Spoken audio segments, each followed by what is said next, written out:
আমরা চলে এসেছিলাম রানী রাসমণির ভিডিও শুনতে পাবে নাকি জানি না।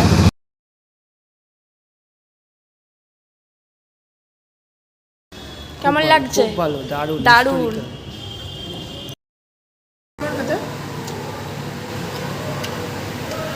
হ্যালো বন্ধুরা, আমি আবারও চলে এসেছি একটা ফাটাফাটি ভিডিও নিয়ে। আজকের ভিডিওটা হলো জানবাজারের রাজবাড়ির বড় ব্লগের ভিডিও, তাই স্কিপ না করে পুরো ভিডিওটা দেখতে থাকো, আশা করি ভীষণ ভালো লাগবে। আমি এর আগে শর্টস ভিডিওতেই বলেছিলাম যে বড় ব্লগ খুব তাড়াতাড়ি আসতে চলেছে, তাই দেরি না করে ঝটপট চলে এলাম বড় ব্লগ নিয়ে। আমার আর হিরোর অনেক দিন ধরেই ইচ্ছা ছিল জানবাজার রাজবাড়িতে যাওয়ার। অনেক দিনের ইচ্ছা আজ পূরণ হতে চলেছে, তাই বৃষ্টি মাথায় করেই আমরা চলে এসেছি এই জানবাজারের রাজবাড়িতে। তোমরা দেখতেই পাচ্ছ আমি আর হিরো কিন্তু পৌঁছে গেছি জানবাজার রাজবাড়িতে। আসলে এটি হলো জানবাজার রাজবাড়ির আরেকটি রাজবাড়ি, যেটি কাছারি বাড়ি নামে পরিচিত। আগেকার সময় মানে রানী রাসমণির আর বাবু রাজচন্দ্র দাসমারের সময়ের নানা রকম ব্যবসায়িক কাজকর্ম এখানে সম্পন্ন হতো। এই বাড়িটি কাছারি বাড়ি নামেই পরিচিত। বহু পুরনো এই রাজবাড়িটি সাবেকিয়ানায় পরিপূর্ণ। আমরা দুজনে মিলে চেষ্টা করেছি যতটা সম্ভব এই কাছারি বাড়ির বিভিন্ন অংশ তোমাদের সামনে তুলে ধরার। এটি হলো এই কাছারি বাড়ির দুর্গা দালান। এই দুর্গা দালানে প্রত্যেক বছরই মা দুর্গার পূজা হয় এবং এখনও এই দুর্গা দালানে মা দুর্গার ঘট পাতা আছে।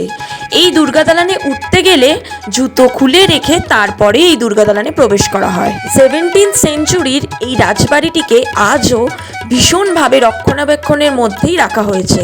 দুর্গা দালানের ওপরের অংশটি নানান কারুকার্য মণ্ডিত এবং অত্যন্ত পরিষ্কার পরিচ্ছন্ন।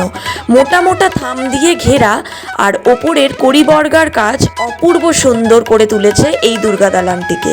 অপূর্ব এবং পরিষ্কার পরিচ্ছন্ন এই দুর্গা দালানটির একপাশে রয়েছে রানীমার অসম্ভব সুন্দর এই মূর্তিটি। তার সঙ্গে ওপরের কারুকার্য মণ্ডিত এই ঝাড়বাতিটি আরও সুন্দর করে তুলেছে এই দুর্গা দালানটির সৌন্দর্যকে। মেঝেতে রয়েছে অপূর্ব আলপনা। এত সুন্দর এই কাছারি বাড়িটিকে কাছ থেকে দেখে আমরা দুজনেই বিস্মিত হয়ে পড়েছিলাম। কাছারি বাড়িটি দেখা হয়ে যাওয়ার পর আমরা দুজনে বেরিয়ে পড়েছিলাম রানীমার ছোট জামাতা শ্রীযুক্ত মথুরামোহনের বাড়ি দেখতে। এই বাড়িটি কুঠি বাড়ি নামে পরিচিত। এটিও অত্যন্ত সুন্দর একটি রাজবাড়ি। দরজার সামনের অপূর্ব এই কারুকার্য একমাত্র এই রাজবাড়ি ছাড়া সম্ভব নয়। কাছারি বাড়ি থেকে বেশ কিছুটা এগিয়ে এলেই এই কুঠি বাড়িটি দেখতে পাওয়া যাবে। আর এই রাজবাড়িটিও কাছারি বাড়ির মতো সুবিস্তীর্ণ অঞ্চল জুড়ে অবস্থিত।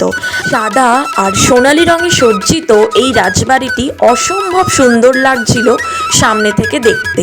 তার সঙ্গে এই রাজবাড়িটিকেও যথেষ্ট রক্ষণাবেক্ষণের মধ্যেই রাখা হয়। এক একটি রাজবাড়ি যেন এক একটি ঐতিহাসিক স্থান। কেমন লাগছে? দারুণ।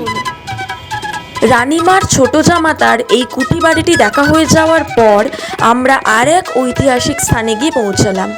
এটি হলো রানীমার বসত বাড়ি। বাকি দুই রাজবাড়ির মতো এই রাজবাড়িটির সৌন্দর্যও কিন্তু কোনো অংশে কম নয়। সাদা আর লাল রঙে সজ্জিত এই রাজবাড়িটি যেন এক অসম্ভব সৌন্দর্যের অধিকার। কাছারি বাড়ির খুব সামনাসামনি এই বসত বাড়িটি অবস্থিত। সুবিস্তীর্ণ অঞ্চল জুড়ে এই বসত বাড়িটি। আর প্রত্যেকটা রাজবাড়ির প্রধান আকর্ষণ হলো এই দুর্গা দালান। প্রত্যেকটি রাজবাড়ির এই দালানগুলি অসম্ভব সুন্দর কারুকার্যমণ্ডিত। আর রানীমার বসত বাড়ির দালানে রয়েছে রানীমায়ের বিশালাকৃতি ফটো। আর উঠানের তুলসী মঞ্চটিও বেশ সুন্দর। এখানে রানীমার বসত বাটি সম্পর্কে লেখা আছে। এখন এই বসত বাটিতে রানীমার মেজ মেয়ে মানে কুমারী দেবীর বংশধরেরা বসবাস করেন। আর মার বংশের অর্থ কী সেটিও এখানে লেখা আছে। কেমন লাগলো? খুব ভালো। ঘরমাক্ত হয়ে আমরা চলে এসেছিলাম রানী রাসমণির ভিডিও শুনতে পাবে নাকি জানি না। ঘরমাক্ত হয়ে রানী রাসমণির বাড়িতে শোনা যাবে না এখানে। রানীমা আর বাবু রাজচন্দ্র দাসের প্রত্যেকটি রাজবাড়ি দেখে আমাদের ভীষণ ভালো লেগেছে। সত্যিই যেন প্রত্যেকটি রাজবাড়ি এক একটি ঐতিহাসিক স্থান। আর এই ঐতিহাসিক স্থানগুলি ভ্রমণ করে আমরা আপ্লুত। বৃষ্টিতে ভিজে এত ঘোরাঘুরি করে আমাদের তো প্রচণ্ড খিদে পেয়ে গেছিল, তাই দেরি না করে আমরা চলে গেছিলাম হাতিবাগানের বাগিচাতে খেতে। অবশ্য বাগিচায় খাওয়ার প্ল্যানিংটা ছিল হিরোরই। আমরা বাগিচাতে ফার্স্ট টাইম খেতে গেছিলাম, কিন্তু প্রথমবারেই আমাদের ভীষণ ভালো লেগেছে। ওখানকার অ্যাটমসফিয়ার যেমন সুন্দর, তেমনই ওখানকার খাবারের কোয়ালিটি আর কোয়ান্টিটি। আমরা অর্ডার করেছিলাম mixed fried rice and chilli chicken. দুটো খাবারই জাস্ট ফাটাফাটি ছিল, ভীষণ টেস্টি। তার সঙ্গে শেষ পাতে ছিল পান মশলা। সব মিলিয়ে মনটা পুরো খুশিতে ভরে গেছিল। প্রিয় মানুষের সঙ্গে আউটিং, তার সঙ্গে জমিয়ে খাওয়া দাওয়া, সব মিলিয়ে আজকের দিনটা দারুণ কাটলো। ভিডিওটা ভালো লেগে থাকলে like, comment, share and subscribe করতে ভুলো না কিন্তু। আবারও দেখা হবে নতুন একটা ভিডিওতে। টাটা।